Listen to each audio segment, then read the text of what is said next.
welcome to another Second Life Book Club. My name is Draxtor Dupre, and today on the show, Ellen Datlow. Yes, Ellen Datlow is here, multi-award winning, world famous, ultra prolific editor of speculative fiction with a specific particular interest in horror. Now, someone called her, and we have to verify this, the Queen of Horror. I believe it was the New York Times. It could also have been the Queen of Horror editing. We will find out what the difference is.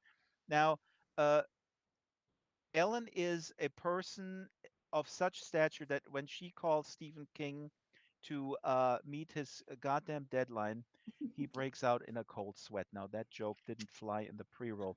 Anyways, welcome, Ellen Datlow. It is awesome to have you here. Lovely to be here. Ellen, how do you feel in Second Life? Be honest, is it a little strange? It's very strange. Yes, Why? I never played it before. I never played the game. A friend of mine played it well when it first started and created, I don't know, things. And I never paid any attention to it until you asked me to be on it, and it's like, oh my god, are you kidding me? And your friend didn't tell you that it is totally rude to call Second Life a game? We I don't we know. I'm sorry, I called it a game. I don't know what is it if it's not a game. It's life. It's Yeah, literally yeah. Second Life for us. It's for the people who have too many interests. They Uh go huh. into Second Life, and okay, but I digress. This is about your work. It's not about Second Life. We went actually horseback right when you first came in, and we did a little tour. It was really awesome because we went horseback riding. We built some. You raised some prim cubes in a sandbox, and I remember then you said we left this place where we res those cubes. You said, "Oh, we got to clean up those cubes before we leave," and I thought that that was that was just incredibly attentive. Um, Okay. so yeah, Baragon Bet says it's a platform. No, Yes, I you. know. I'm sorry. I didn't mean to insult anyone No, on it. I'm joking.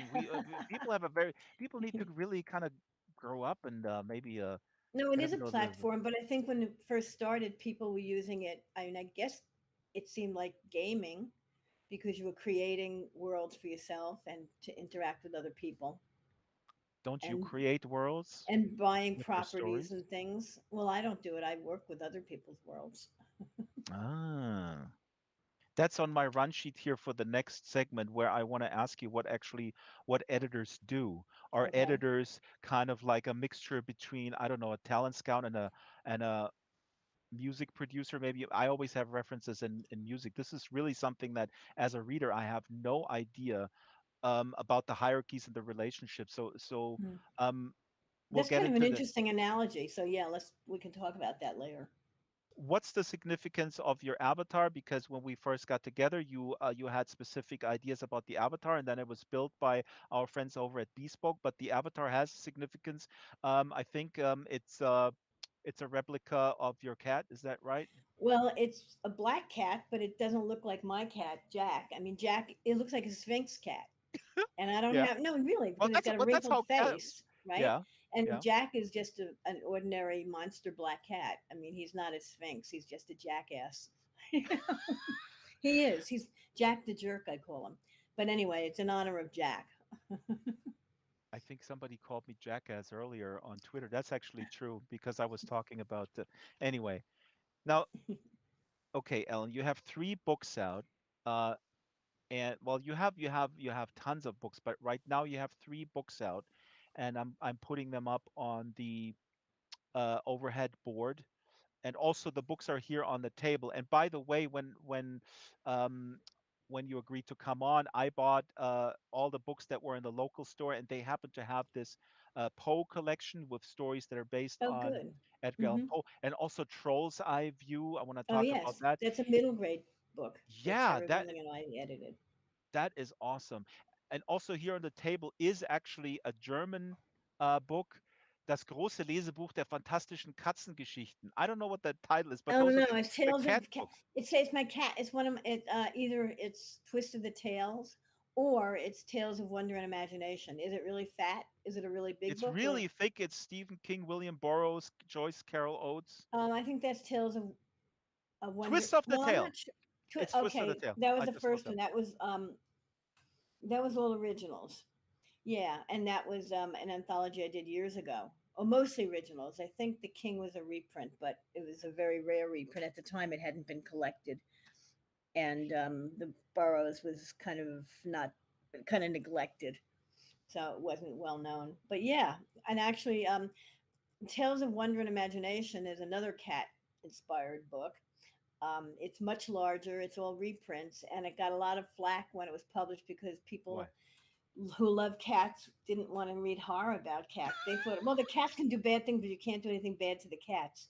So I actually created a kind of a guide, like four dead cats, three dead cats, two dead cats, and said, okay, if there are four dead cats, it means a cat actually dies in the story or is hurt in the story. Oh, If that's it's so. three This dead is like a cats, trigger warning before there were yes, trigger right, warnings. exactly, yeah. And but anyways, it had a beautiful piece of art on the cover, but it was a terrible cover for a book because it just didn't show up. Hmm. And actually, my publisher Nightshade is reissuing it Hmm. soon, so it'll have a different cover that hopefully will stand out more. So we'll see how that does. This is really interesting.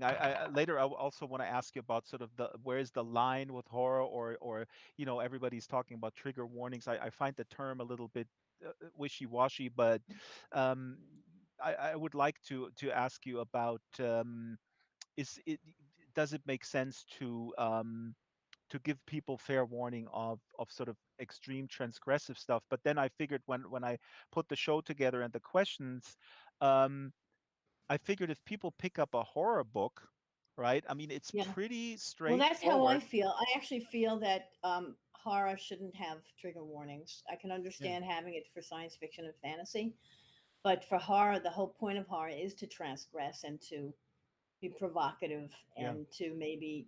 I mean, it's going to be about death and yeah. dying. A lot of it. So I don't see the purpose of trigger warnings for horror. And oh, by the way, someone I see in the chat mentioned mystery and an album done Alan by someone. Parsons. Yeah, Alan I didn't Parsons know that, album. but it's named after. I mean, it's actually the title of a collection by Poe that's been Exactly. illustrated by various people. So, the Tales of Mystery and Imagination. I believe that's Poe's collection. Berrigan says exactly. That's probably from the 70s or that. I don't know if that's a concept album. That's interesting. Karen says the album is amazing. Yeah, each song. Oh yeah, here it is. It's each Hmm. song is a Poe short story Oh, of that great! Alan Parsons album. I mean, it's Wow. actually I don't. It's about a. I don't understand. It's the actual. He puts new words to it or a music to it. I'm not sure I understand when you say it's a Berrigan, post short story. let me ask Bergon in the audience, if you find information, please provide. Put it in the chat if he takes verbatim Poe stories or abbreviated or poems and sets Yeah, I'm them to just a little. lyrics. That Oh, would I be see. Eric. Oh Okay. yeah, Oh, they're inspired by the stories. the So that's songs are very similar to inspired. Poe, the Poe anthology that I edited. Okay, that makes sense. Since we are at the Poe anthology, let me see if I have the slide here, because the first story in the Poe anthology is hilarious, where everything becomes, and it's very funny, everything becomes, and it's about American Pictures International, the ones that made all these um Poe movies, The Fall of the House of Usher, you might remember, the pendulum. Right now on the back here we see actually images and posters of these movies. And in the first story in the Poe collection, Ellen, the story is such that everything, as they're making the movies, everything becomes a Poe movie, and they want to break out Right. Isn't of that Kim the. Newman's story? It's Kim Newman's story. In Yeah, Illimitable Domains, I think it's called. Yeah. it's amazing that you remember all the stories. That's I don't remember crazy. all of them, but I remember some of them. Most of them. I may not remember the titles, but sure. That story stands out to me in the beginning, and as we researched your work, the researcher Shyla um, has a question about the first story, and I was wondering, because you have an opinion about the first story and the last story, and Hmm. also about the middle story. So this first story of the Poe collection is so. wacky, where everything in the world turns like a fall of a house usher, and everything ends in the castle sort of burning. I hope this show doesn't end in the castle burning, because we are literally in a castle. But what's the significance for you of the first story? I find that so interesting, because people don't read people when they read anthologies. I mean, you can read them out of order. Yes, and editors hate that because there's no way you have to organize it in some manner, and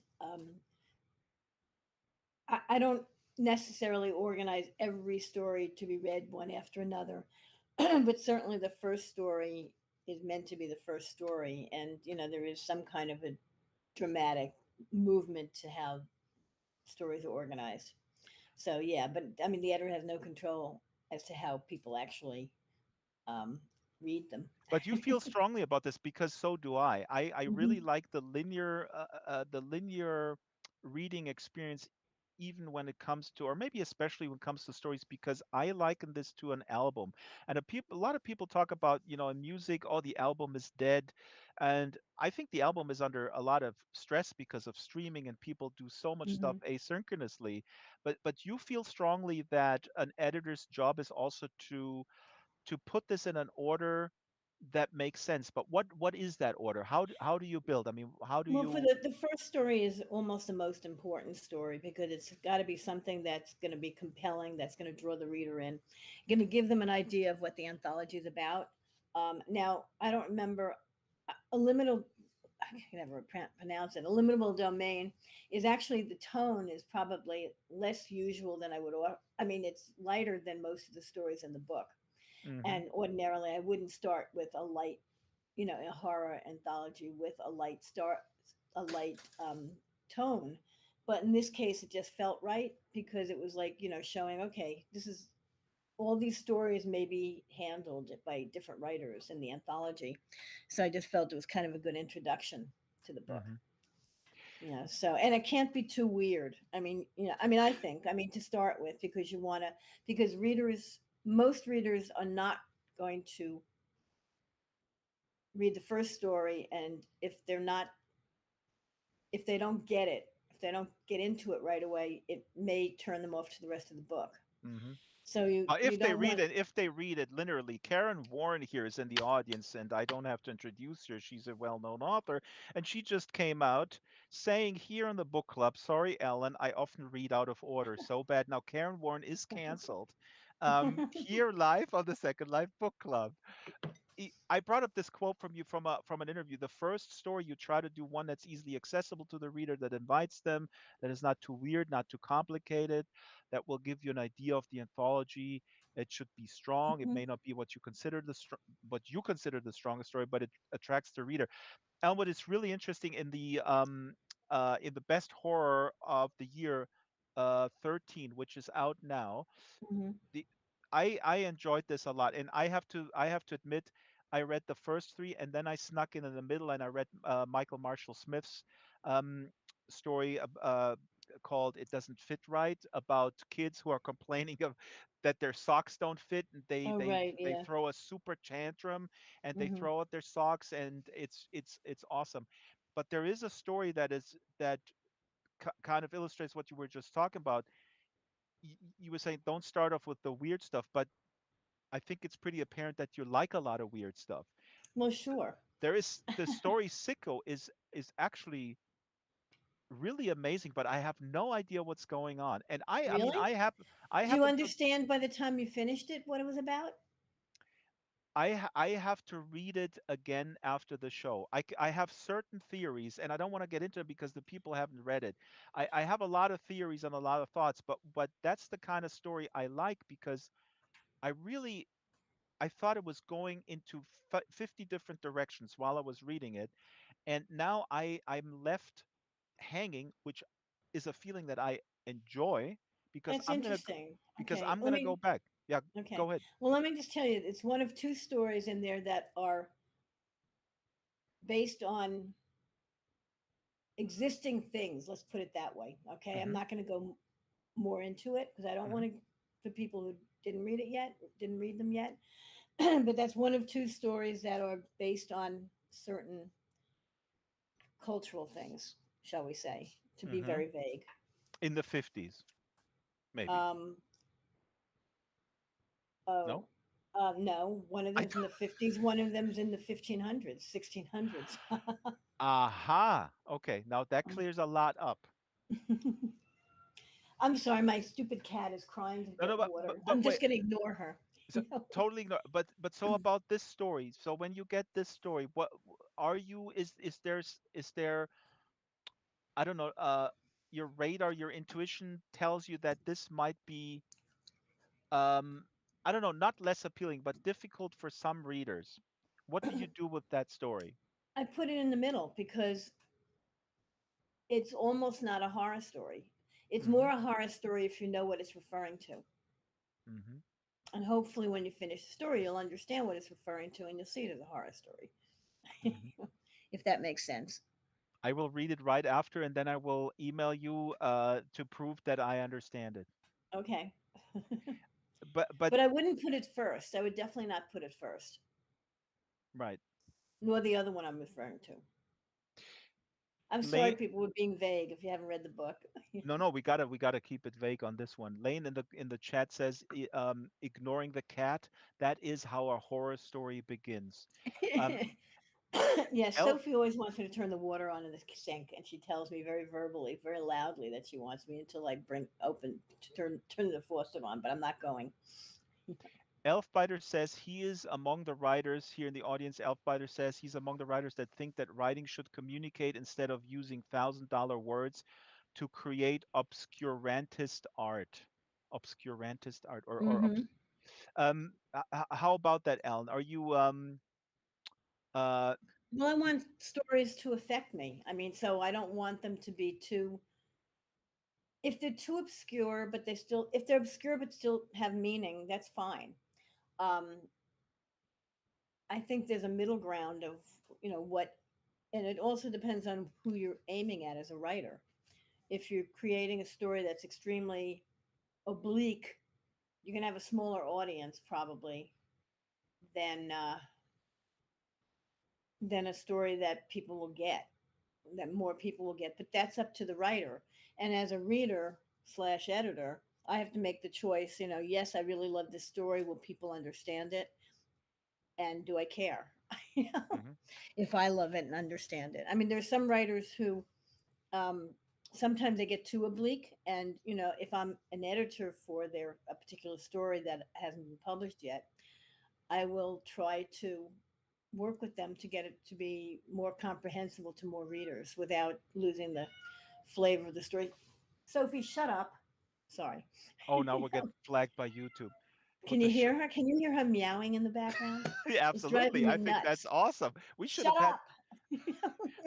We should have some cats. Okay, but now we're right there. So what is an editor? Because I don't know. Like I always say, this is a labor of love for as a reader. I'm not a publishing industry professional. We're learning. You're the first editor to come here. Usually we have writers. Hmm. So what is an editor? Earlier I said in my head it's kind of like a talent scout compared with a music producer. A music producer is the dad in the Hmm. studio who's keeping everybody sort of from like killing each other because everybody has different ideas. Make the bass louder, make the guitar louder, that kind of thing. So step us through this a little bit. What I mean, also Well, your type of editor, because you're not the type of editor anymore, I guess, who is sitting there and getting millions, thousands or hundreds of unsolicited submissions and has to go through them and throw them in the garbage. only for the year's best, and that's a Ah, lot too. Yeah, for the best so of the this year, is an even though open they're submission. published. Well, yeah, I mean they have to be published in the year that I'm reading for, but it's open. Hmm. And every year I get more and more submissions, either individually from writers who said, I have this story in this magazine. Did you get the magazine? I have this story in this anthology. Did you get the anthology? And if I don't get Oh, the anthology, I'll try to get them to get their publisher to send it to me. Otherwise, I'll just say, yeah, send me your story. It's okay. So in that sense, it's unsolicited submissions, but they're previously published. So theoretically, they should be not they should be not slush. too bad. Yeah. which What isn't what always the slush? case. What is the term slush Slush refer to? slush is the stuff that is comes in that's unsolicited. Mhm. Mhm. I mean, it. I forget where it actually comes from. I mean, reading slush. Most when I started out in book publishing, there was actually I worked in book publishing, and there was actually the first job I had was at Little Brown and Company, and there was actually a slush reader, someone whose job was to read all the unsolicited manuscripts, and if any were good, pass them on to the editors. Mhm. That kind of job does not exist anymore in book publishing. Now editorial Is the assistants have suicide to do rate that. fairly high? I don't know, but either they're not accepted at all anymore, and everything has to go through an agent, or I mean, it means unagented basically. At I least see. in books. In short stories, that's different. In short stories, it's anything, but probably by a reader.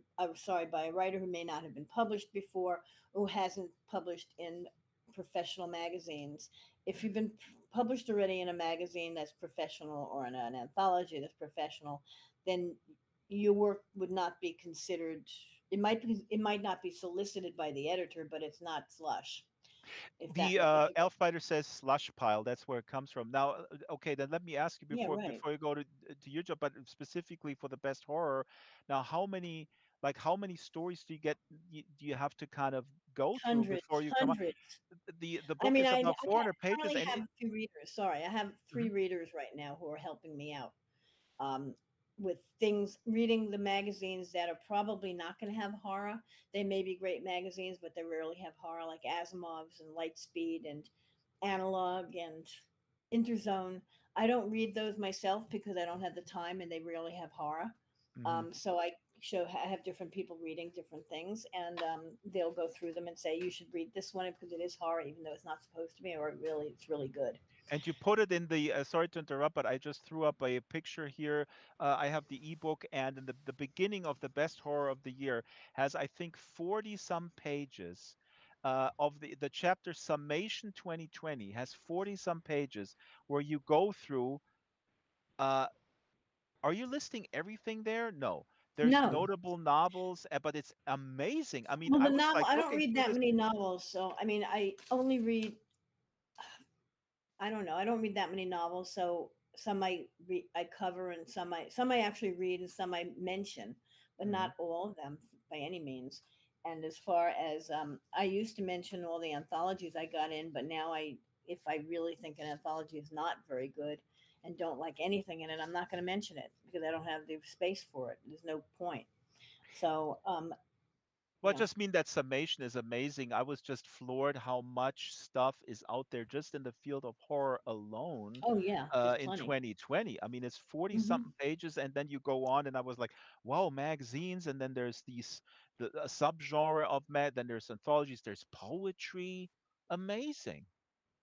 Yeah, I mean, I also there are a lot of magazines and anthologies that are mixed genre, which means they Hmm. publish science fiction, fantasy, and horror, or fantasy and horror, and those have to be covered. So I cover the magazines that do that. I mean, like Uncanny and Apex um, publish weird fiction and sometimes horror, and anthologies that maybe have some horror. Like I have an anthology sitting here someplace, it's right here, but I can't, of South Asian, I think, speculative fiction, Right. and I have to go through it and see what if there's any actual horror in there. And because I'm interested in some new voices, that I do want to see what South Asian writers are doing. I didn't give this over to a reader because I kind of want to just see what's going on, even though there may not be any horror in there. I'm not sure. So these are people that I mean, you've been in this business for a long time. Now, just step us through very briefly, like what are the steps now with with the horror anthology? Maybe also it's probably similar with the body shocks, Well, or they're is there is different. a Well, they're huge different, difference? and an original anthology is very different from a reprint anthology, and a reprint Hmm. anthology thematically is different from the best horror. So for the original anthology, So those would I be don't the know if you three want that to are know out that, now. One like, is Shirley Jackson is a themed, or Body Shocks is also themed, but it. sorry, When Things Get Dark is original, all original stories, and it's Hmm. themed. Hmm. Stories inspired by Shirley Jackson. And I approached, once I got the contract, I mean, once I talked to a publisher and we decided we were going to do it, I went to the writers and said, "This is what I'm looking for. This is what I'm not looking for. I don't want rewritings of revisions of Jackson's work. I do not want her as a character, but I want stories that reflect the tone of her work and her themes. Some of what she writes about." Hmm. And then I give the writers a certain amount of time, usually about a year, and every few months I'll nag them or I'll say, "Hey, how's it coming?" Hmm. So Sorry, and they'll you have a calendar alert. yeah, I Get mean, a glass of water. I All have good. one right next to me. I'm Uh, sipping it. so you Mm. have to like, do you have like a calendar? I always Well, it's an envision internal you to have calendar. like. I mean, I know when my books are due. I mean, I have a book due a certain date, so I know I need to do. I buy stories. I acquire the stories for an anthology as I read them and as I like them, Hmm. as I choose them. I may work with the author on an edit then before buying it or after, usually before buying it. And then, but I do a final edit of all stories that I've bought about 2 months before the book is due. Hmm. So I know when the manuscript is due, and I'll start pushing the writers to ask how things are going to make sure that they're still working on their stories or not, because some people drop out, they don't have time, or sometimes they'll send a story that doesn't work. Hmm. Oh, wait a minute. Hold on. Yeah. Not complete change of subject, but we have Okay. a gigantic snake here in the audience We from do. Australia. Yeah, Shadow. And he asks, are there horror stories based on snakes? Have you ever done an anthology about snakes, or what about No, snake? but I have a great story about snakes, Fabulous Beast, which I'm going to read from, by Priya Sharma. That's right, by Priya Sharma. We But have no, it actually I on the don't. I docket. assume someone must have done an anthology about snakes, but I'm not. It's so narrow. It's tough. Narrow? Never narrow. You're talking Well, about if narrow? you consider dragon snakes, then maybe not. No, seriously. But if it's just snakes, that's kind of it would be tough. Yeah, but snakes, Oh, fish out of water situation, a snake coming mm-hmm. to New York or something like that. Maybe. I don't know. I mean, Yeah. you already have me on your list of like, oh, don't talk to this guy when he Oh pitches a no. story. Yeah, but anyway, so reprint anthologies that thematic. I'll usually start with some ideas of the stories that I like that I think work as a theme for the That's body theme. shocks for this case. Yeah, Yeah. for example, body shocks, and then I'll email a bunch of my authors who I work with a lot, who I think might have done stories that would be considered body horror. And once in a while, you know, someone will recommend, "Oh, did you read this story? This is a really good one. It might work for the anthology." So that's but I'm looking throughout. In a way, it's easier than an original anthology. First of all, the stories don't have to be edited because they've been edited already. Hmm. And second of all, I've got the whole of history to look at the stories that I want to use. Excuse me. With body shocks, I also have my friend Stefan Jimenowitz, who is an expert in Gothic and the history of horror. He will sometimes show me a bunch of public domain stories that might work. In this case, I didn't take any. There was nothing that I really wanted to use. For my Echoes anthology, which was mostly original ghost stories, but I had like two public domain stories. One by Ford Maddox Ford. Those Hmm. were stories that he recommended, that one and another one, and I took those. So so with a reprint anthology like that, a theme one, it's fun and it's not as Hmm. much work as an original anthology. But so you are usually working with people that you already know, so you can gauge their quality and also their follow through. So you kind of can gauge who needs a little bit more cracking the whip, I guess, to meet Well, the deadlines. for new stories, I mean, I know who's going to be late and who's not. I mean, John Langan, he's always late and he's always long, Ooh, we're calling except out people. except Wait a minute, he's always ex, late and he's ex, always what? long. His stories Ah, are he's usually too long. novellas. However, in the Okay. in the Shirley Jackson one, he actually did the shortest story I think he's ever written, which was like under 2,000 words or something.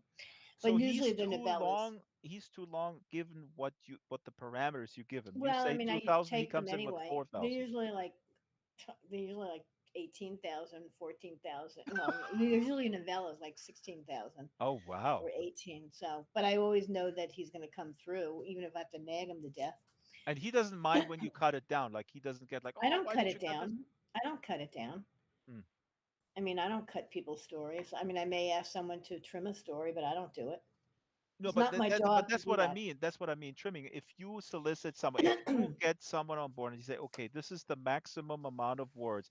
Has it ever happened, or does it still happen? I guess that somebody comes in with double or triple, and you say, hey, wait a minute, I, I can only do 2,000 or 4,000, and then what happens if that case? I wouldn't take the story. I mean, if that's a huge amount of difference. Uh-huh. See, this goes along with If my I say question if it about like, comes in, I mean, there's sometimes a story comes in and it's long, and I'll say I like this, but I think you can cut about 2,000 words out of it, but not to fit the book. It's because the story is just doesn't, doesn't need that much wordage. hmm But I mean, no one would send me a story that long if they're, I tell people, well, what I usually say is I'm paying such and such cents a word up to 8,000 words, which means you don't get paid for anything longer. Which see, doesn't now mean, but some this people becomes, will, but they know I want a 75,000 word story, 7,500 word story. They know I do not want a 10,000 word story. hmm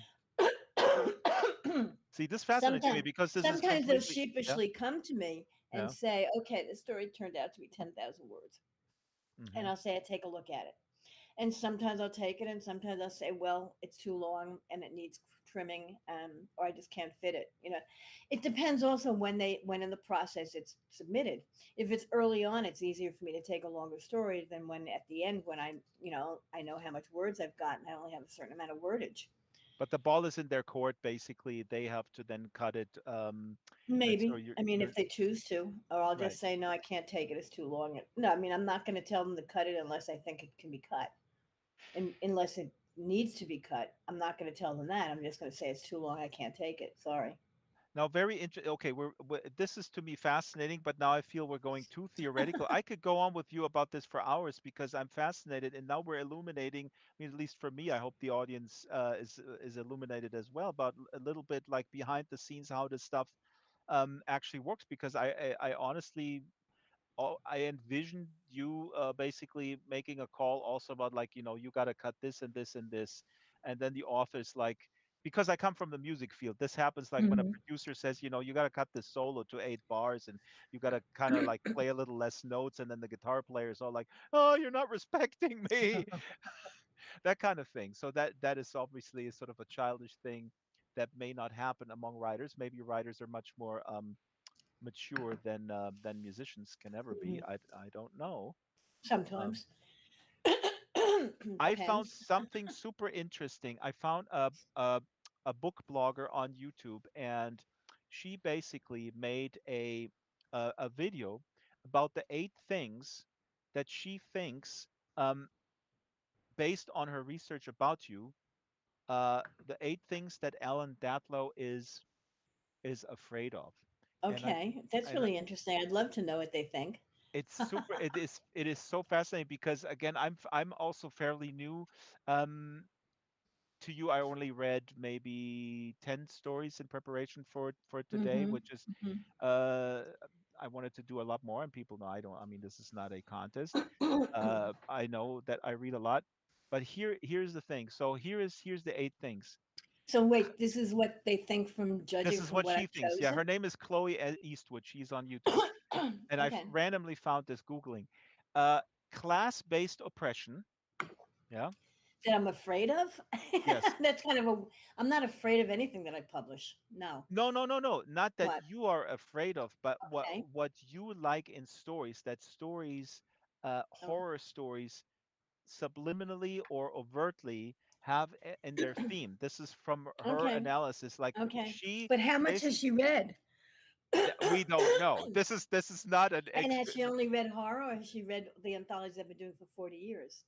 This is a very good question. You tell Oh, us. Let and me she has just, she and also has she is she judging all the stories I published in magazines? So I'm okay. I'm curious yeah. to hear what she says. But I'll just give okay, you the 8, and then you can gauge from whatever she came up okay, with that she's totally off base and maybe okay. only read one story. Now, class-based oppression. Now, then the countryside. Okay, gross things, the apocalypse, losing memory of something important, betrayal, cannibals, and this is the best one, doing the wrong thing in a foreign country. So That's this kind of book, vague. it is vague, but it's also, I think, hilarious that this blogger thinks that, oh, here, the the writer that is submitting this story, in the subtext it's about doing the wrong thing in a foreign country. So I'm asking you, based on this kind of stuff, do you have, if you sort of reflect on your work, a list of sort of broad themes that you are afraid of, that you think are that you think work really well in a Not horror afraid story? of it. I think a good horror Sorry, not stories. you are afraid. Not you are afraid to go out there. That's not what I mean. Hmm. But what are effective in a horror story? And I know that you're not afraid of anything, because also we found out in our research that you said reading doesn't scare me, but real life does. So Yes, true. that's a different point. No, the only thing that I think my stories that I like, that I mostly like, have in common are that they're usually downbeat. Even the science fiction I've published is mostly downbeat.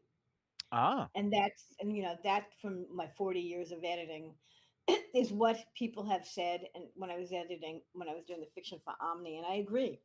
And a lot of my, science fiction anthologies are downbeat. Um, what does that mean? Downbeat. that they're not happy. I mean, Hmm. that they're tinged with horror. Even the science fiction I published. I mean, I also like lightweight stuff occasionally, but I'm not into horror, or I'm not into much. I publish very little humor Hmm. in in the fiction I publish, science fiction, fantasy, or horror. It's very unusual that I'll publish a story that's really funny. And usually it'll be black humor. Do Um, you mean by downbeat also that the outlook uh is negative. Is negative Yeah, and pessimistic? pessimistic. Yes, Hmm. pessimistic, Hmm. definitely, rather than a hopeful future. Although I have published stories that have hopeful futures, I guess, some science fiction. I But have I I think that's probably what drew me to horror. I mean, I always Right. loved science fiction, fantasy, and horror reading it growing up, but I do prefer horror these days more. Um, Why did you come to horror in the first place? This was actually my first very obvious question, but this is interesting. So were you always drawn to this as a child, even the yes, but kind I of also read transgressive science stuff? fiction and fantasy. I mean, I've loved all of it. The reason I started editing horror was to stay away from a conflict of interest with Omni, Ah. because I wasn't supposed to I wasn't supposed to acquire horror for Omni, and We're so gonna we're gonna get to Omni because we're gonna actually read it. The first story is A Little Night Music by yeah, Lucious Shepard, yeah. a big name, passed away several years ago. Uh, Wonderful author from Omni Magazine. Real quick, what is Omni Magazine, or what was Omni It was Magazine? a wonderful magazine that was published between 1978, October 78, to around I forget what month, but 1996, I think. The last Mhm. couple of years, or year and a half, it was online only, and it was a mixture of science and futurism, and part fiction, and beautiful illustrations, gorgeous design. It was The owned by covers Bob. are awesome. I was looking at the Yeah, past covers. Amazing. Yeah. yeah. It was created by Bob Guccione and Kathy Keaton, and so it was sister magazine to Penthouse. And they had a wonderful art director who was kind of a jerk, but who was a really good art director. Excuse me. They brought Giger to the public eye. They published a lot of great artists, and we What? published a lot of Giger with his covers. Giger was discovered by Omni No, and no, he not wasn't by discovered. He wasn't Emerson, discovered. Lake and Palmer. Okay. I don't know when that. Oh, I don't know. Was one of his albums When their was the cover? album? I don't I gotta remember. look it up. 78 Yeah, I don't maybe. know, but I mean, he certainly became popularized through his work for Omni, and his Hmm. covers and Hmm. some his interiors, and a lot of magazines. I mean, today, I mean, they took even online magazines took a lot of their look from Omni. So it was extremely influential. We published a lot of really interesting writers, and uh, and I was fiction editor for 17 years. So Wow. People here's a lot of And comments, you initially, know. I wasn't Mhm, supposed to do, even though, excuse me, before I was editor, Bunbova bought Sand Kings by George R. R. Martin, mhm. which is science fiction horror. But when I was became the editor, fiction editor, after Bob Sheckley, we weren't supposed to be doing horror, but occasionally I started slipping it in. And once the editors were people who weren't, I mean, Benbow was the editor for a year and a half. About every 2 years, we lost, and the editors were fired or quit or whatever. Mhm. And that's the overall editor. And after Ben, none of the editors were really, they didn't care what I did with the fiction, so I could do whatever I wanted, basically. So I published a lot more horror over the years. But initially, when I started doing anthologies, other than the Omni anthologies, I wanted to make sure that I didn't have a conflict of interest with my full time job. That's how you got into horror. Yeah. Mhm. So I decided, I would do Alien, Sex, and Blood is Not Enough, my two part, half original, half reprint anthologies that I did. Alien Sex was about gender and Well, what was it called? Alien Sex and what? Alien Sex it was about gender relationships, but it was Mhm. mostly I started it with stories that I had to turn down for Omni because they were too I thought they were too sexual or too too obviously sexual. So I felt that I turned them down for Omni, but they'd make really great stories in this book. So that's kind of how I started those two anthologies. Oh, Sophie, what are you doing? Sophie's Um, sniffing around my computer. Ellen, if you like, I can read the Lucious Shepard excerpt, so your voice gets a Oh, little no, bit of no, a no, I break. wanna read it. You No, want no, to I read it? wanna read it. I'm Okay. fine. Then I would say magically the book will appear. Sorry, the book stand will appear in front of you Okay, now. I don't see anything except the audience, so just You so you know. you don't have to see anything. If you see the audience, that's That's more than fine. we can hope Yes, for. Yeah. that's okay. And now Lucius Shepard, set this up for us, please. And I have a slide Sure. here of Lucius. Who was he, and what's the significance of this story for Well, you? Lucius was a really terrific writer, literary science fiction, fantasy, and horror, and, he was also a friend of mine, and he started he died about 7 years ago, way too young. But the story that I'm going to read from is one of the early stories. I published a lot of his work in Omni and in sci fiction. He got into more into novellas over time, but he wrote some wonderful short stories too. And he had a beautiful use of language, but also most of his stories were about betrayal. Or a lot of his stories and novellas were Hmm. about betrayal, women betraying a guy. But anyway, A Little Night Music is one of the stories. Was what I picked. I wanted to get his name out there because he died intestate, so it took a while for his estate to be settled. And now that it has been, would hope that people start reprinting his work more. Hmm. So that's partly why I'm reading this story to get his name out there. Real quick before you start, Mhm. this is an interesting subject. So just tell us a little bit more about that. When somebody dies, and it's not, I mean, this happens to Make to a sure you have a literary executor. Every writer who's out there, every writer in the world should have a literary executor. Make sure that you know who you have, someone you trust to handle your literary estate, or you may never get your work once you're dead. Your work may die with you because if there's no one in charge, it's really hard for people to to reprint your work, and make sure that it's not acquired by some big um, literary agent that's going to charge a fortune to reprint, like Ray Bradbury's, that Mhm. make it means that if they charge too much, it means no one's going to reprint the work either for certain So this people. is really, just to make this very clear, this is not so much a It's a dispute that legal thing. It's might extremely happen important. between like siblings when somebody dies. Say who gets the house. This is about that people or publishing companies cannot, if the legal framework here is not cleared, the publishing houses will stay away from reprinting these stories, and then they just or the work, and Right. it Or the will editor die. can't afford to reprint anything because it's too expensive. I mean, reprint anthologies never pay much. And sometimes you can't get stories to reprint because you can't control, you can't find the estate, or the estate is controlled by an agent or somebody who has no clue as to what reprinting a piece of fiction, a story, is worth. And they Hmm. will overprice it so that no one can afford to buy it, to reprint it. So yes, everyone should have remember that they need to deal with their estate for when they die. And Sophie's meowing again. She's still Well, watching on the. that note, let her meow and let's read from A Little Night Okay. Music, Okay. It was published. 1992. Yep. Yeah. It was Omni 1992. It was published in March. Dead Man Can't Play Jazz. That's the truth I learned last night at the world premiere performance of the quartet known as Afterlife at Manhattan's Village Vanguard. Whether or not they can play, period, that's another matter. But it wasn't jazz I heard at the Vanguard. It was something bluer and colder, something with notes made from centuries old Arctic ice and stones that never saw the light of day, something uncoiling after a long black sleep and tasting dirt in its mouth, something that wasn't the product of creative impulse but of need. But the bottom line is, it was worth hearing. As to the morality involved, well, I'll leave that up to you because that's the real bottom line, isn't it, music lovers? Do you like it enough and will you pay enough to keep the question of morality a hot topic on the Donahue show and out of the courts?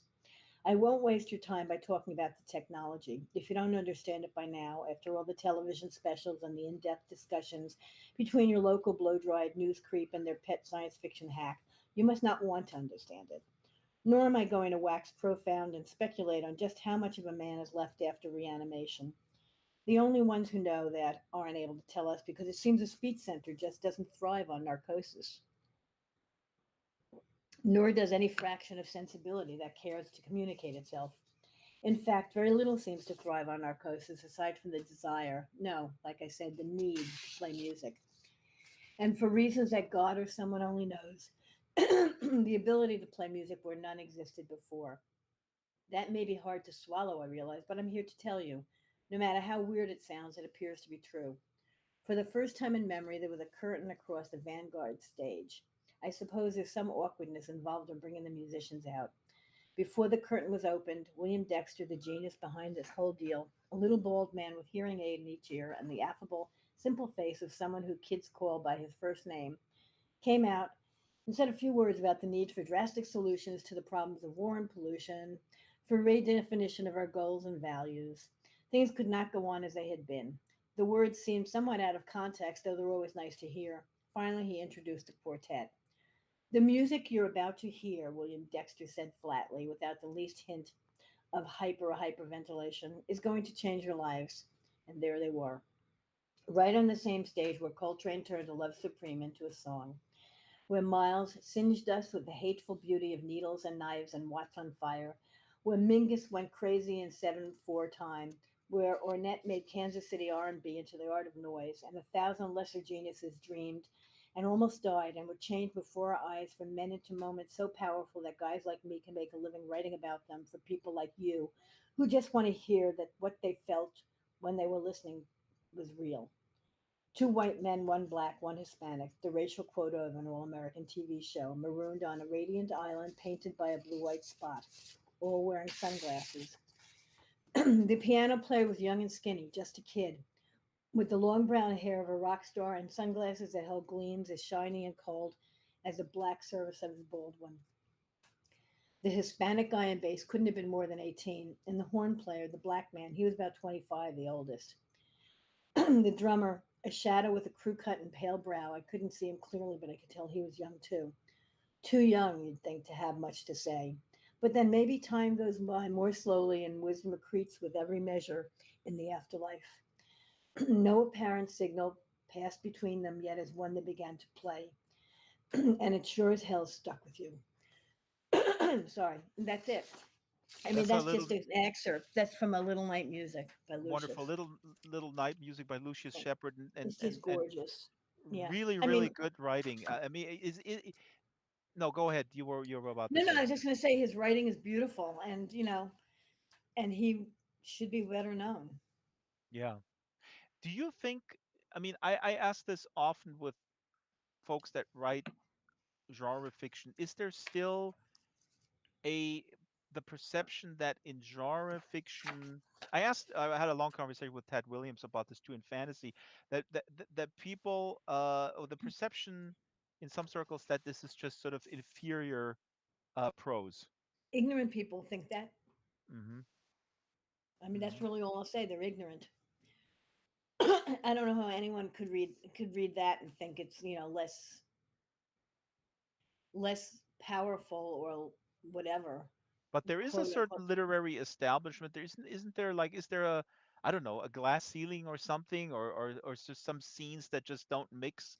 Not getting invited to the same parties, or to the New I think it's Yorker. changed a little bit. I think it's become a little more amorphous and over time, but there's still a snobbishness, Mm, in the literary genre itself. Literary mainstream genre is a genre, yeah.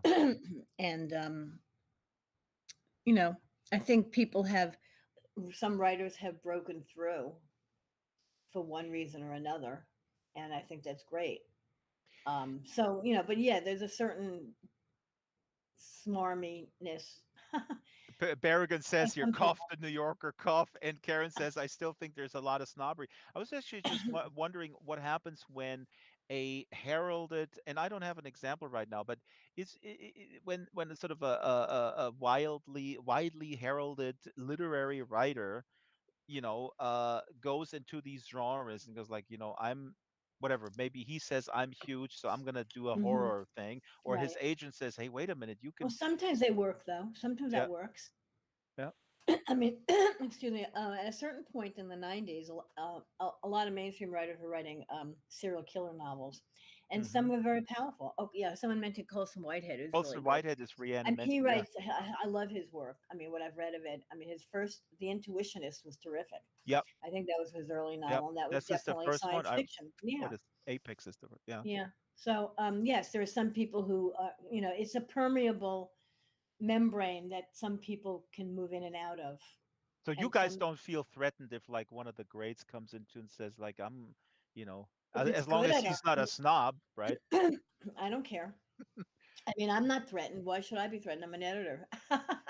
Well, you Yeah. are, yeah, you are your Ian highfalutin McEwan's. I editor love chair. Ian McEwan's first collection of short stories is horror. Someone just brought up Ian McEwan. A lot of his Ian stuff, McEwan. some of Hmm. his work was science fiction. Yeah, I mean, I really like his work, Ian Stella McEwan. is mentioning the Pope's nose. I don't know the I don't know Pope's what nose. that means. I I don't know mean, what. I don't know what the Yeah. reference means. Stella, please be more explicit with this reference. Now, in terms of, oh, it means a snobbery. It just means Oh, snobbery. The Pope's nose. oh, Um, so we learned something. Well, this is an educational program. mm, If you're just tuning in, the show is going to be over in 5 minutes. I'm just kidding. We're going to roll the post show back into the main show, but we'll get you out at the bottom of the hour so that the cat is not going to starve from a lack of oh, attention. lack of water. So I can actually take a break. I can turn the water faucet on for her. Yeah, please do that, and I'll riff a little. I will riff a little bit and read some of the comments here. The quintessential literary author Kazuo Ishiguro has done horror with Clara and Son and Never Let Me Go. Hmm. People keep mentioning that actually. I have to put this on my to read stack. Um, Now, before oh yeah, I have questions about magazines, actually, just basic questions because Hmm. there, there still are a lot of magazines out there. You were involved with a website, Sci Fiction, I believe it was called, that Hmm. was then Yes, it hosted was by. the Sci-Fi Channel's website that was originally called Dominion, and then when I came on, it was changed to sci-fi.com. So And Sci-Fi from the Sci-Fi Channel, was that only like an online thing? yeah, it was an online. It was a website that was connected to the Sci-Fi Channel, and as time went on, it became more and more connected, and so much that it got subsumed by the channel itself. And most everything that was original was, gone by the Hmm. time. Within I was there 6 years, So it was just and sort of, during that, then it became sort of a vehicle of like yeah, cross I mean, promoting their yes, TV exactly. shows. But for 6 years, I was there and published a lot of original fiction and a lot of classic reprints. Very So cool. So was this then arguably the first foray into sort of an online space? no, No? for me or in general, no. Omni was online for a year and a half. We Hmm. published our first some of our stories won the first awards for an online magazine. I mean, Radio Waves by Michael Swanwick, I think, won the World Fantasy Award. I think it was that. That was published online. And various other things. And then we did Event Horizon. My colleagues and I from Omni created Event Horizon Science Fiction, Fantasy, and Horror, which was about a year and a half, and that was totally online. And Hmm. The Specialist Hat by Kelly Link. Um, Maybe that won the World Fantasy. Maybe Radio Waves run the Nebula. I forget. But anyway, no. I first started working online with Omni Hmm. back in Hmm. 1996. I guess it was.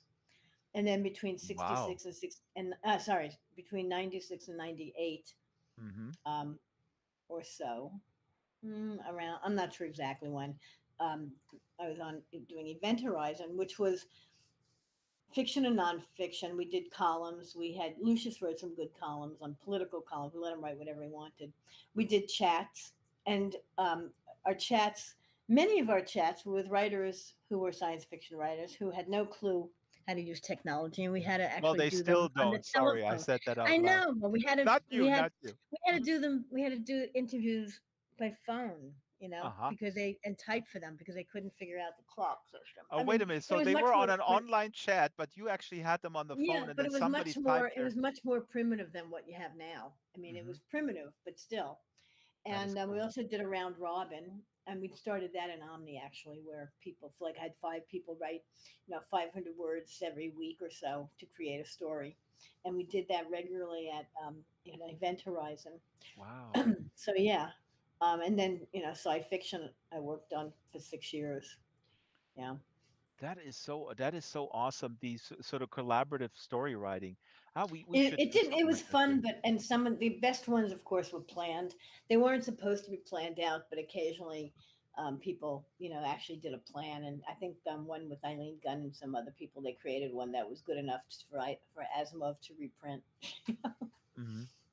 Stella here says in the chat, do I understand the Omni archives are free to read? They're not Omnimagazine.com is the supposed to website. be. I mean, that's kind of illegal, but yeah, Ah, they okay. they are actually pirated. But yes, because no one gave permission. You know, This is the it, question that I can't figure out. I mean, I think magazine culture is so awesome. Generally speaking, again, from the music field, there was a Frank Zappa magazine, and I have it in print called Society Pages years ago. Stuff goes to digital. I don't know. Physical is physical pretty much dead for magazines, Ellen, or no, I don't think so. No, mm. there are a lot of How physical do they survive? magazines. How do they survive though? Again, The I'm a same way reader. they I'm an ever ignorant. did, subscriptions and ads. I'd say Hmm. more subscription oriented though. The same thing with how do online magazines survive. I mean, if it finally, online is able to make enough money to hopefully survive, and they do it through Kickstarters or they do it through other means of crowdfunding. Hmm. Um, some of them, like Tour.com, are funded by a major corporation for as publicity, and I assume they make some money. I mean, Tour.com, each story is sold as an individual book, and the authors get royalties, so obviously some money's coming in. But that was the problem, more so with online than with physical magazines. Physical magazines, you have a physical object that you can buy. Hmm. With the online magazines, it's always been a struggle. Like, what are you paying for? Hmm. How do you pay for it? When we were at Event Horizon, we paid our with our own money. We got some advertisers, but we never had anyone to actually collect the money. I mean, it was like we were struggling to figure it all out, and it's been a struggle all along. And yes, now some I mean, magazines and but it's some still a newspapers have struggle. I mean, paywalls. Yeah. Right. I mean, but it's, I mean, in regular journalism, the it's Facebook and their ad business has pretty much destroyed local news. I mean, I could go into enormous detail. I don't want to bore people. Hmm. It's a different Well, the discussion, funny but thing about Facebook is I never see news on it ever. I have never seen any news on Facebook. I don't know if it's because I have it, I have various what do you call extensions that block all the news, but I have never seen any news on Facebook. I get my news on Twitter, and then I go and look for the actual Twitter, the actual articles in real. this is a big discussion. There's a lot of really smart pieces written about it. Facebook has destroyed with their business model, a lot of news divisions, and they Hmm. have activated opinion. I mean, I don't have to belabor the point, but an interesting statistic: the far right agitator Ben Shapiro on Facebook has 50 million engagement per video versus the New York Times has Hmm. only 7 million. So this has to Hmm. do with the algorithm and with Hmm. the algorithm pushing up sort of extreme content. Hmm. Well, yeah, I mean that's a But whole different discussion, but but yeah. the problem with advertisement, the reason why I bring it up is that advertisement, um, Facebook and Google took that business away from small journalistic outlets, and I was just imagining that for niche magazines it would be the same thing. I don't know if they can still find advertisers, but I know a lot of models where the subscription model, or they do a Kickstarter or a Patreon Hmm. campaign, and that kind of works. You get a core group of hardcore fans, Hmm. patrons basically, and they subsidize. That's not a bad model. No, I mean it's not going to make anyone rich, but yeah, it can keep things going. Hmm. This is cool that the physical part is not dead, because I personally just love physical. Do you read on digital at all? I I guess when you're have to editing, when occasionally. yeah. When I'm looking at the year's best, I don't like to read digital files, but I do. I mean, I'd rather look at a digital file of Nightmare than read it online. I forget. Because the problem is, I know that the issue's up there, and I just won't. When I'm on the computer, I just don't think to go to the link. But if Hmm. when I travel, I have a Kindle. I download things like Nightmare in the Dark to my Kindle and read them online. But I don't read. I hate reading anthologies on ebooks. For the year's best, I actually prefer print for most everything. I will Hmm. not read novels on ebook at all. I mean, I just I'm on the computer all day. I don't want to have to also read novels that way. Same So here. It's really kind of a balanced thing, and also the yeah. force, the nature of the linear reading, just turning the page and being forced to go much more Mm. linearly Well, I've than. got the Kindle does turn the page for me, but it's hard. Yeah, but Like it's easy PDF. to. Well, what pisses me off is when PDF files you can't go to the page; you have to go all the way Oh back to the yeah. beginning. I mean, that's just impossible to read. It's just a pain in the ass. I really hate it. So there's still need to be innovations in that. You know, I do Now, read the Washington Post and CNN online all the time. I have a subscription to the Washington Post and not CNN. And I had one for 5 minutes to the New York Times, but got rid of it because I was so mad at them. oh, we could have an entire show about that. I'm Oh, also somebody mad at asked. the Yeah, a time. lot of my anthologies are on Audible. Just go to whatever books. Most of them are available as audio version. One The just a, did. a quick aside from earlier, and then we move on to the next reading. So you get a budget from a publishing house, and then you have Hmm. to sort of look at that, and go to people, and see how Well, it's a long sort of to combination. stretch I that mean, budget. first of all, I figure out how much I want to pay each person, pay per word, and I make sure that that's what my agent asks for, or more than that. I Hmm. need a certain amount to pay people, and I need a certain amount to make it worth my while.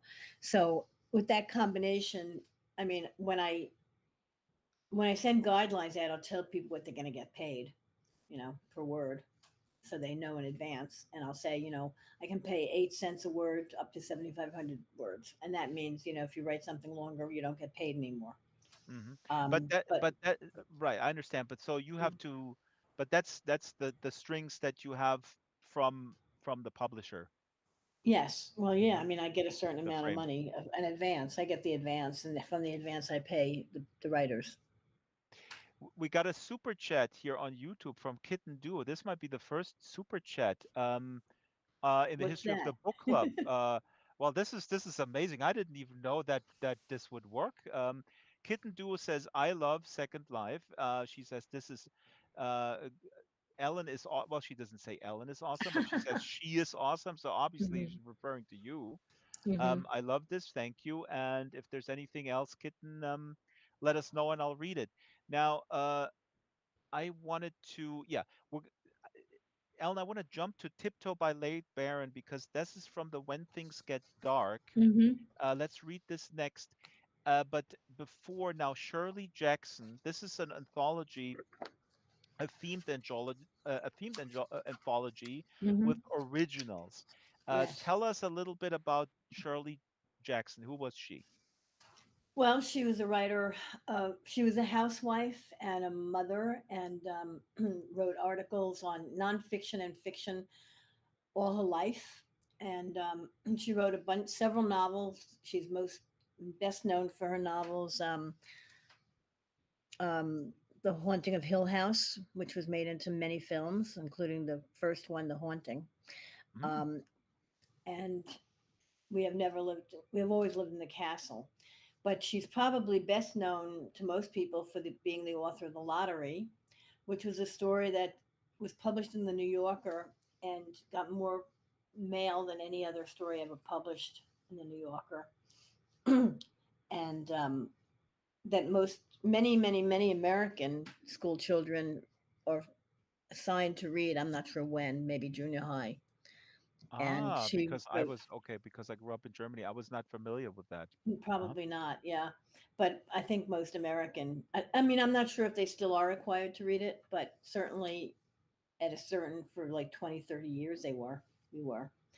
And she's written plenty of other stories too. And her, even her nonfiction, she wrote about her family, life among the savages, and her, even her nonfiction about her family was kind of askew and funny and pointed, and her writing was about domesticity and the apparent calmness of American life and what goes on underneath and Hmm. behind closed doors. And And again, the her dates 1916. She died in 1965. yeah, Wow, again, a she short life. died young. Yeah, Hmm. yeah. I mean, yes, and apparently, I mean, she's also, I think, she was depressed a lot of her life too. I mean, I read a biography of her that was really interesting. I also have a book of letters that she wrote to her husband Stanley Hyman, who's an academic and also brilliant, and a critic, but was also kind of a philanderer. And so I haven't read that yet. I mean, I read a few of the letters, but she's really an interesting person Wow, and I mean, very you whet talented. my appetite. I mean, this is new to me, and with the research now, she's on my radar. People here in the chat says they remember it from school. The short story Little Brett says Hmm. book The Haunting of Hill House is great. Yeah, What, yeah. so when you approach this, what are the parameters, real quick before we read? What are the parameters with this particular anthology? You go to the author and you say, riff on her, because earlier you said, I think I don't know if you said this about Poe or I read it in a preface somewhere where you say, okay, you know, having the author appear as a character is off limits. So do you give him like a list of stuff that is off limits? For Yes, example, I mean, that. if I want to make sure that I don't get pastiches, I don't like pastiches in any of my anthologies. Hmm. Although I guess Kim Newman's Illimitable Domain was a pastiche, but a funny one. Kind of. I mean, he I did think something so. weird in it, but yeah. I mean, I tell the writers what I'm looking for more or less, and what I don't want, to make sure that I don't get stories that are about Shirley Jackson herself, which Hmm. is not what I wanted. With the Poe anthology, I actually asked people to write. He was so prolific, and his writing was so different. I mean, he had so many stories that I wanted them to take something from Poe or by Poe and revisit it and revise it in a way. With Jackson, I did not do that. I mean, I mean, I wanted to know in advance so I wouldn't have like five different, House of Usher stories. I did have like three um, Master of the Red Death stories, but they were very, very different from each writer. And Glenn Hirschberg, even did a story kind of based on a newspaper article that Poe once wrote. But in the Let's case, remind folks we're talking now. We're going back and forth with the Poe that was a thing, Poe anthology. right? With the Yeah. Poe anthology, basically the job was to take to riff on a particular Poe story, Yeah. right, or a But poem. not, but I usually, with most anthologies, I don't do that. Like, I never did that with any Lovecraftian things. And I certainly did not do it with Shirley Jackson. I did Mm-hmm. not want that. I wanted a variety of stories, either using her sensibility, her tone, Sensibility, tone, mm-hmm. um, Subject theme, matter. thematic, yeah, theme and subject matter too. Mm-hmm. But the themes that she was tackling of like looking at the horror of domestic Hmm. American life in Yeah, the 40s and 50s. right. Yes. Mm-hmm. Although it didn't have to be I didn't want the stories to take place in the 40s and 50s necessarily. Now that's is also interesting. So, but that is you leave that open, or have you ever commissioned things where the time frame No, not was that I can think of. confined? I don't think I've ever done that kind of an Ooh, I anthology. just gave you an idea. I think you should do that. Yeah. No? Oh Come wait, on. we did. I know. I'm sorry, we did. Queen Victoria's Book of Spells with Terry Ah, Wyndham was definitely about Victorian times. see? That was the whole point of it. So Next yes, I've time you done do it. an anthology with snakes in the 50s, that's all. Like it's snakes and 50. I'm telling you. We wanted This to is do one. We wanted to do one about the Roaring Twenties, but we couldn't sell it. So ah. What do you mean? Like the 20s, just the roaring 20s yeah, and that period of time, we yeah, wanted to. Terry and I wanted to do interbellum. an anthology, a Mhm. fantasy anthology. Mhm. And people said, "Well, nobody's interested in that period." Basically, I don't know. I mean, the publisher wasn't interested. Publishers weren't interested, so Yeah, we couldn't that sell means nothing.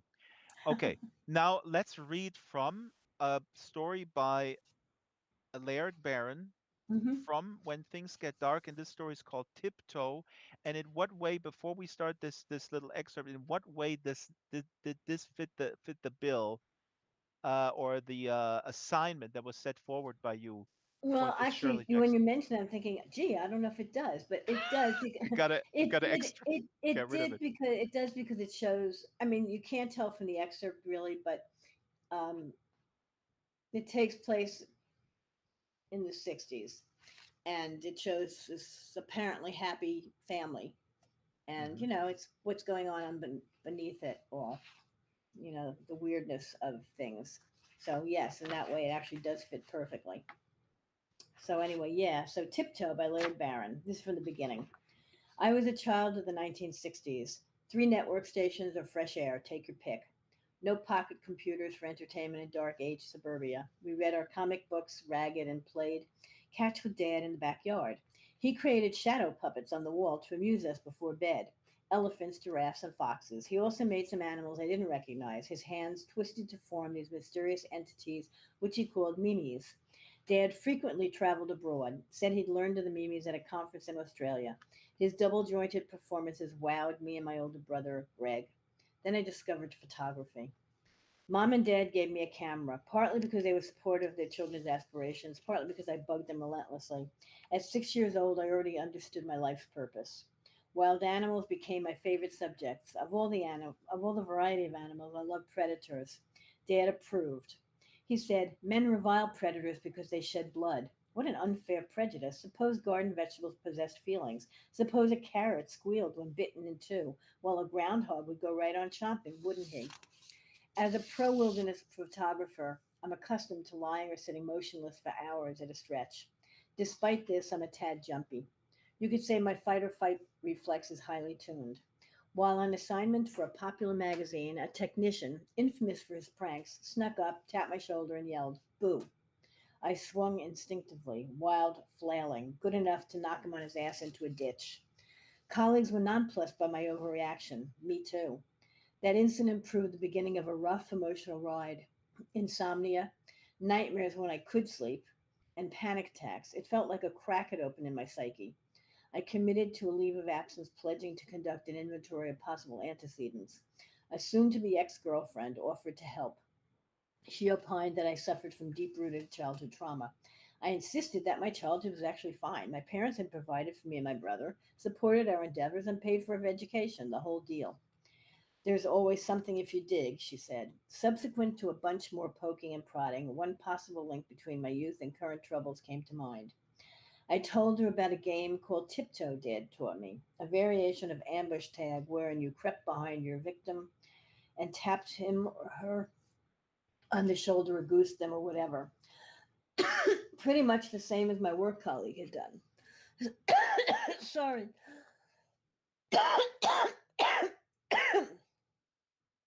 Ellen, you can take a break. I can continue the story if you like. Why don't you go ahead? I'm going to go ahead. Book display, please move over to me magically. Move the. Sorry. No problem. I used to have this all the time in my broadcast career, and then my boss called me and said, I "Why do should you? have Why put a did?" cough drop by my table. We're reading Tiptoe by Laird Barron from the When Things Get Dark, and I'm going to go a little bit back here, where his first incident here happened. As a pro wilderness photographer, I'm accustomed to lying or sitting motionless for hours at a stretch. Despite this, I'm a tad jumpy. You could say my fight or flight reflex is highly tuned. While on assignment for a popular magazine, a technician infamous for his pranks snuck up, tapped my shoulder, and yelled, "Boo!" I swung instinctively, wild, flailing, good enough to knock him on his ass into a ditch. Colleagues were nonplussed at my overreaction. Me too. That incident proved the beginning of a rough emotional ride. Insomnia, nightmares when I could sleep, and panic attacks. I felt like a crack had opened in my psyche. I committed to a leave of absence, pledging to conduct an inventory of possible antecedents. A soon to be ex girlfriend offered to help. She opined that I suffered from deep rooted childhood trauma. I insisted that my childhood was actually fine. My parents had provided for me and my brother, supported our endeavors, and paid for our education. The whole deal. There's always something if you dig, she said. Subsequent to a bunch more poking and prodding, one possible link between my youth and current troubles came to mind. I told her about a game called Tiptoe Dad taught me, a variation of ambush tag, wherein you crept behind your victim and tapped him or her on the shoulder or goosed them or whatever, pretty much the same as my work colleague had done. Belying its simple premise, there were rules which Dad adhered to with solemnity. The victim must be awake and unimpaired. The sneaker was required to assume a certain posture, poised on the balls of his or her feet, arms raised, and fingers pressed into a blade or spread in an exaggerated manner. The other details and prescriptions are hazy. Tiptoe went back as far as I could recall, but my formal introduction occurred at 6. Greg and I were watching a nature documentary. Dad wandered in late, still dressed from a shift at the office and wearing that coldly affable expression he put on along with his hat and coat. The documentary shifted to the hunting habits of predatory insects. Dad sat between us on the couch. He stared intently at the images of mantises, voracious Venezuelan centipedes, and wasps. During the segment on trapdoor spiders, he smiled and pinched my shoulder. Dad was fast for an awkward middle aged dude. I didn't even see his arm move. People say sneaky as a snake, sly as a fox, but spiders are the best hunters, patient and swift. I didn't give it a second thought. One day, soon after, he stepped out of the doorway, grabbed me, and started tickling. Then he snatched me into the air and turned my small body in his very large hands. He pretended to bite my neck, arms, and belly. Which part shall I devour first? Eeny, meeny, miny, moo. I screamed hysterical with laughter. He explained that tickling and the reaction to tickling were rooted in primitive flight or flight responses to mortal danger. And that's as far as the excerpt goes. And this is Laird Barron Tiptoe from the Shirley Jackson anthology, When Things Get Dark. I can see where this is going. This is just an excellent example of of sort of like family relationships Very wrong. that could go very wrong within 2,000 words, I guess. Yeah. And Well, the this is also setup, it's just the beginning of the setup. I mean, it really, you have to read the entire thing to actually get how horrifying it is.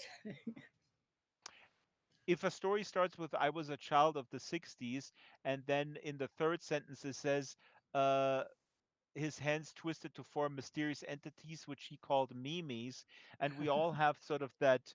I mean, at least I was born in 1970. I have this. I mean, certainly there is horror going on in families now, but you had to suppress.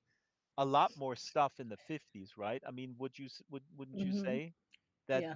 the sort of repressing who you were in terms of expressing, um, not only your sexuality, but whatever it is in these very regimented post World War II times. Yeah. Well, you see, I mean, the relationship between the father and his sons is interesting, Hmm. to say the least. So I just took the opportunity to turn the water on for Sophie too, Very good. and to pop a cough drop that kills the cough dead. This goes back to Chloe Eastwood with the 8 things that you were afraid of. This would be possibly um, uh, the countryside. I don't It's know. not. It's Actually, not. I know. C- Uh, what is the horror in this story? Just not to give Oh, away the ending, but what is it? um, The regimented life. no. What's I don't want to give away anymore. Okay. I mean, then I said the father-son Hmm. Okay. relationships. Okay. Yeah, I mean, you have to read the whole story they said a lot of people have read it and said it wasn't until like the last line that they realized, everything. So, I don't want to give away anything else. Very good. Very good. But I do think it's an amazing horror story.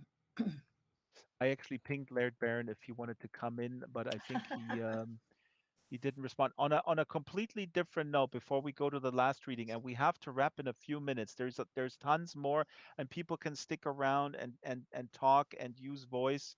Um, but we have to wrap at the bottom of the hour. Hmm. Um, a completely different anthology, but I want to touch on this real quick because I also think that the theme is so awesome, and that's when I bought Troll's Eye View. And I Oh. think you mentioned this is middle grade or Hmm. is YA, but here you write in the preface, we love fairy tales, not the simple ones found in books for very young children, but the old fairy tales which were dark, scary, magical, suspenseful, and thrilling, full of cruel stepmothers, malicious fairies and flesh-eating ogres and giants. In the old fairy tales, no one sat crying and the sinners waiting for a prince to rescue them.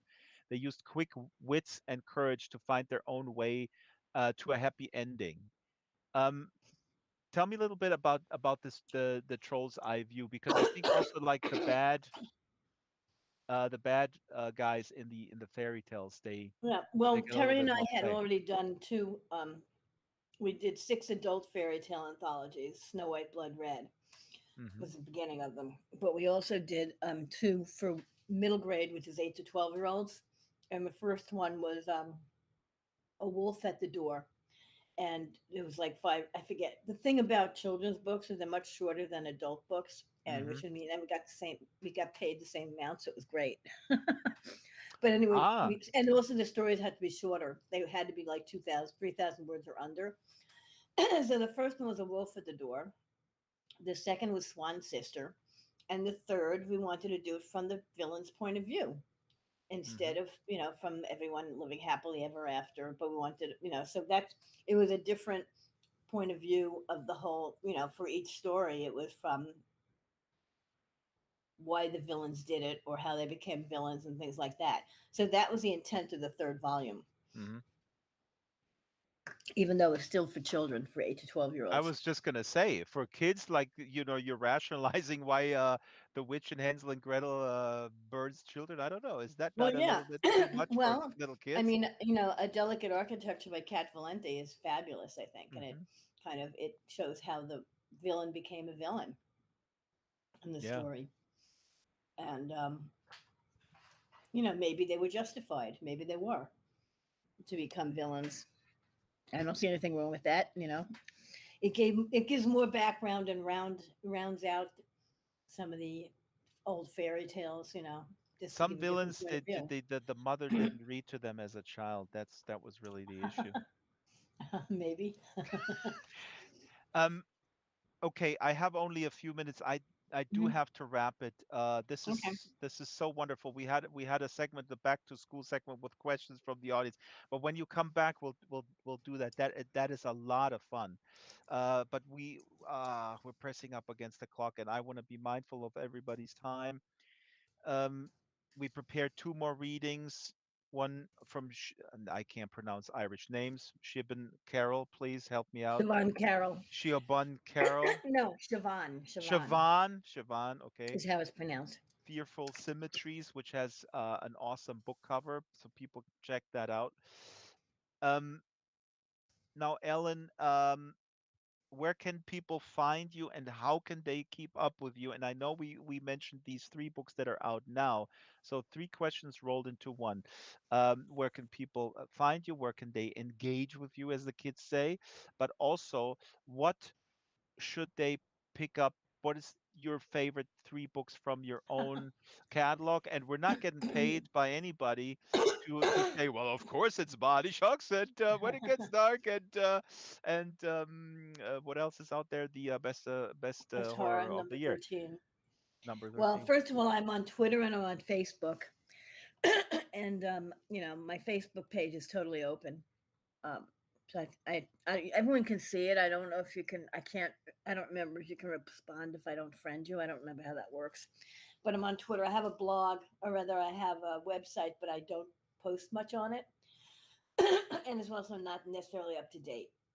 Hmm. Um, I've got coming out next year. I have the best horror of the year number 14, which is what I'm reading for right now, and I've got a monster anthology called "Screams from the Dark" from Nightfire, and I think and it's got a gorgeous cover that I think we're going to be showing the cover off soon, and that's coming out I think in June, but I'm not sure. And I would definitely recommend, if I have to recommend three of my books right now. I mean, I'd prefer to recommend things that are in print, or available, but Fearful Symmetries, I really is it may be not in print, but it's definitely ebook. And yes, When Things Get Dark, the Shirley Jackson anthology, and I don't know. I mean, there are things that are favorites that aren't available anymore. That I would hopefully that Open Road buys a lot of my ebook rights, and hopefully they'll be buying more um, for things that aren't in print anymore. Let's see. The Supernatural Noir was a favorite of mine, except as I said, I don't think I'm sure, pretty sure it's not in print. That was from Dark Horse. Do you keep copies of the book? Is there a situation where things are out of print that you're involved with and you don't even have a copy of Oh them no, I have for you? copies of every book of mine. Hmm. Hmm. Yeah. And every once in a while, I have a little book sale, which I may have for December if I can get it together to Oh, get rid of wow. books. But I have a book storage locker that's filled with, when as an editor slash author, I get 20 copies at least of each book I Hmm. publish. And I actually told my agent to ask for 10 for most of them. I don't want 20 anymore. 25 is too much. We can do that in Second Life. We just make copies here and then we'll get rid of them as they sell and then we ship them out to people in the real world or in the Yeah. physical Yeah. world. Yeah. Well, I just mention it all on my Facebook page. I'll just say, here's what's for sale. This is what they cost. And then you contact me on my Yahoo account and, tell me if you want it signed and give me your address kind of thing, and pay Hmm. me by PayPal. So, I do that. I've done that a few times, and it worked out nicely. People got books and nothing one book disappeared, I think, but luckily I had another one to replace it. But that was out of like, Oh, but 30 packages or something. One didn't get there. Ellen, it So was a total pleasure. I have so many. Actually, I'm gonna sneak this one in with people who want to the open submission procedure. Is that communicated how when there is I send uh out a call for submissions for my best of the year okay, every year. I mean, I do it through, various places, in Locus magazine, on the on magazines, my and there's also some sort on of my website. Facebook page. Hmm. It's like it's on my website. I think Hmm. it should be there. And actually every year, and for it tells how to submit things to me. I mean, it gives my mailing address for physical copies of things, and it gives my. But to ask, if you're not sure for individual stories, I ask people to contact me on Yahoo, my Hmm. Datlow at yahoo.com. If they have stories that were they're reprints. It's a reprint anthology only. I have no original anthologies that are open. Hmm. Just the best horror of the year, basically. But that is open to everyone. Well, anyone who's published. I Hmm. mean, the work has to be published first, Hmm. but yes, I and it was has to be horror. Well, a quote of mine was published in PCGamer.com, but I'm not going to apply, Ellen. Don't fear.